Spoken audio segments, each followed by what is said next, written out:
নমস্কার বন্ধুরা, আশার রন্ধনশালায় আপনাদের স্বাগত। আশা করছি সবাই ভালো আছেন। আজ আমি আপনাদের সঙ্গে একটা পাঁচমিশালি সম্পূর্ণ নিরামিষ একটা রেসিপি শেয়ার করছি। আলু, তরুলি, বেগুন, বিম কড়াই আর কুমড়ো। তরুলি মানে যেটাকে তিনডাও বলে, কুঁদরিও বলে। কড়াইতে তেল দিয়েছি, তেল দিয়ে আলু আর তরুলিটা অল্প একটু হলুদ দিয়ে ভেজে নিচ্ছি। এখানে আমি আলুর খোসা ছাড়াইনি, গোটা আলুটাকে ভালোভাবে ধুয়ে নিয়ে তারপর কেটেছি। আলু আর তরুলি একটু ভাজা হয়ে গেলে সেটা আমি অন্য একটা পাত্রে তুলে রাখছি। এই রান্নাটা করা খুব সহজ আর খুব কম তেল মশলায় রান্না হয়, আর রাত্রিরে রুটি বা দুপুরে ভাতের সঙ্গে খুব ভালো যায়। ওই তেলের মধ্যেই আমি দিয়ে দিলাম হাফ টিস্পুন মতো পাঁচফোড়ন আর একটু হিং, আর দিলাম হাফ ইঞ্চি আদাটাকে একটু আমি গ্রেট করে নিয়েছি, আর 3টে কাঁচা লঙ্কা। এবার আদা, কাঁচা লঙ্কা, হিং আর পাঁচফোড়ন একটু ভালোভাবে কষিয়ে নিচ্ছি। বেশিক্ষণ কষাবো না, কারণ আদা বেশিক্ষণ এইভাবে তেলের মধ্যে কষালে তেতো হয়ে যায়। একটা খুব সুন্দর সুগন্ধ বেরোয়। এবার ওর মধ্যে দিয়ে দিলাম বেগুনগুলো আর বিম কড়াই, যেটাকে আমি বিনস বলছি। অল্প অল্প সব রকমই সবজি তো থাকে সপ্তাহের শেষের দিকে, সেইগুলো দিয়ে এরমভাবে বানালে ভালোই লাগে খেতে। কুমড়োগুলো আমি মিষ্টি কুমড়োটাকেও আমি একটু বড় সাইজে কেটে নিয়েছি, কেটে নিয়ে সেটা খুব ভালোভাবে এরমভাবে একটু ভেজে নিচ্ছি। দেখলেন তো, তেল কিন্তু খুব কমই দিয়েছি, 1.5 টেবিল স্পুন মতো।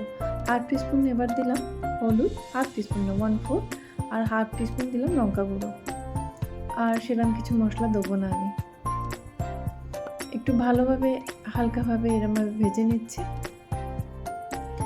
হালকা একটু ভাজা হয়ে গেলে যাতে মশলা, যে গুঁড়ো মশলা দিলাম সেটা না পুড়ে যায়, তাই জন্য খুব অল্প পরিমাণে একটু জল দিলাম।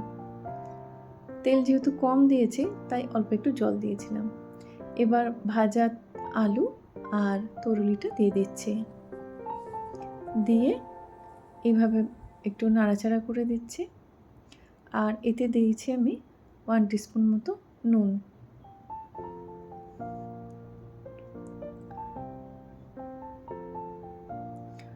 একটু এরম নাড়াচাড়া করতে করতে জলটা তো শুকিয়ে গেছে, আর সবজিগুলোর সঙ্গে নুন, হলুদ, লঙ্কা সব স্বাদও মনে হয় সব দিকে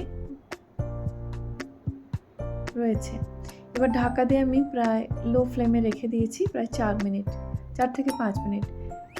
এবার হালকাভাবে আবার নাড়াচাড়া করে দিচ্ছি, যাতে নিচের সবজিটা উপরে আসে আর উপরে সবজিটা নিচে যায়, আর সব কিছু খুব ভালোভাবে সুসিদ্ধ হয়।